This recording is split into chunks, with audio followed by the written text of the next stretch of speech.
नमस्ते साथियों। तो आज हम बात करेंगे काशी विश्वनाथ मंदिर में 44 साल पहले हुई एक चोरी की। वो इसलिए कि आज अयोध्या में राम मंदिर ट्रस्ट की मीटिंग हुई। क्या फैसला हुआ? वही ढाक के तीन पात। चंपत राय जी का इस्तीफा मंजूर कर लिया गया है चंदा चोरी के मामले में। इसके अलावा कोई ठोस फैसला नहीं कि सैकड़ों करोड़ रुपए कहाँ गए। इसी बिना पर हमने खोजा और जाना कि बनारस के काशी विश्वनाथ मंदिर में 1983 में इसी तरह की चोरी हुई थी और वो एक रात में हुई थी। वो तारीख थी 4 और 5 जनवरी की सर्द रात 1983 ईस्वी। मंदिर से स्वर्ण अर्घ चोरी हो जाता है। वो अर्घ जो शिवलिंग के चारों ओर लगा होता है और इसका वजन था 2 किलो 600 ग्राम। वाराणसी के बीचों बीच हुई इस घटना से इतना गुस्सा फैलता है कि केंद्र और राज्य दोनों सरकारें असहज हो जाती हैं।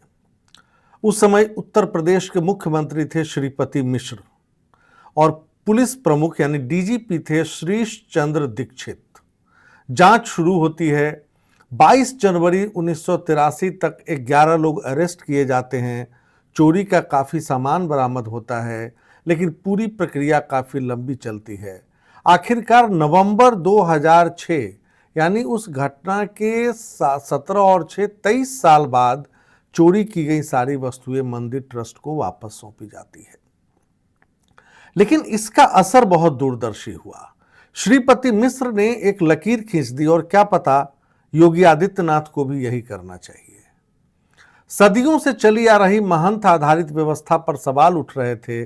बढ़ते दबाव के बीच सरकार ने 28 जनवरी 1983 को एक अध्यादेश जारी किया और मंदिर का प्रबंधन सरकार द्वारा बनाए गए ट्रस्ट को सौंप दिया गया। इसके बाद 7 सितंबर 1983 को समाज कल्याण मंत्री गुलाब सेहरा ने विधानसभा में अध्यादेश को बदलने के लिए विधेयक पेश किया और ये बिल भी जल्दी पास हो जाता है और 12 अक्टूबर 1983 को राष्ट्रपति की मंजूरी भी मिल जाती है। इस कानून का नाम था उत्तर प्रदेश श्री काशी विश्वनाथ मंदिर अधिनियम 1983 और इसको पिछले ही डेट से यानी 28 जनवरी से लागू माना गया। इस कानून के तहत एक ट्रस्ट बोर्ड बनाया गया। इसमें प्रमुख धार्मिक व्यक्तियों और वरिष्ठ सरकारी अधिकारियों को शामिल किया गया। साथ ही रोजमर्रा के कामकाज के लिए एक कार्यकारी समिति भी बनाई गई। विभूति नारायण सिंह जो ट्रस्ट के अध्यक्ष बनाए गए और 2000 में अपनी मृत्यु तक इस पद पर बने रहे। वो बनारस के अंतिम राजा भी आप उनको कह सकते हैं, विभूति नारायण सिंह को। और इस बदलाव ने प्रबंधन के फर्क को साफ दिखलाया।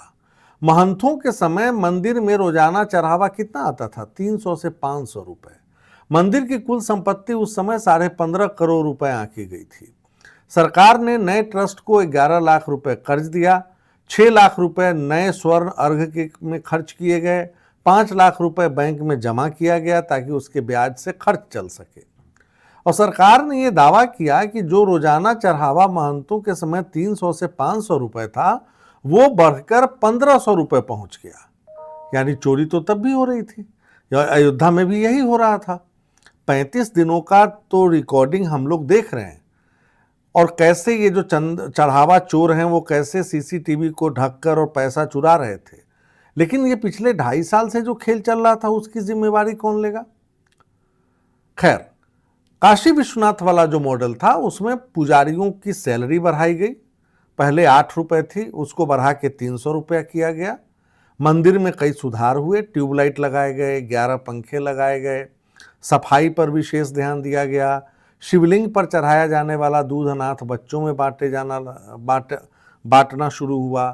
धार्मिक परंपराएं भी जारी रहीं। हर सोमवार 51 साधुओं को भोजन, डेली 30 गरीब लोगों को भोजन। ये सब चीज़ें जब ट्रस्ट बना, नया कानून बना, तो उसके बाद ये होने लगा। जो परिवार 5,000 रुपये उससे ज़्यादा दान देते थे उनको 1 साल में एक बार गर्भगृह में पूजा की अनुमति दी गई। और पता है पहला बड़ा दान किसने किया? तत्कालीन पीएम इंदिरा गांधी ने। और कुछ ही महीनों में 1 लाख रुपए इकट्ठा हो गए। मंदिर के पास एक पुलिस चौकी बनाई गई ताकि सुरक्षा बढ़ाई जा सके। खैर, ये थोड़ा विवादों में भी रहा क्योंकि विभूति नारायण सिंह ने 1950 के दशक में हरिजनों के मंदिर प्रवेश का विरोध किया था, लेकिन उन्होंने दोबारा शपथ ली कि अब वो ऐसी बात कभी नहीं करेंगे।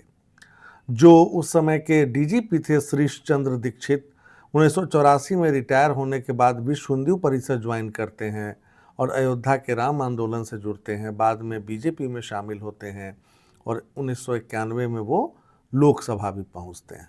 और ऐसा नहीं है कि इस बदलाव को, महंतों को हटाने के बाद जो नया कानून बना उसको चुनौती नहीं दी। विरोध तो हर सही चीज़ का होता है इस देश में। इसका भी हुआ, पहले इलाहाबाद हाई कोर्ट, फिर सुप्रीम कोर्ट में मामला गया। आखिरकार 14 मार्च 1997 को सुप्रीम कोर्ट ने राज्य के नियंत्रण को सही ठहराया और ये माना कि 83 से पहले मंदिर का प्रबंधन बहुत खराब था। कुछ ऐसा ही करना पड़ेगा अब योगी जी को। एसआईटी की जांच बहुत हुई, अब अपने कंट्रोल में लीजिए।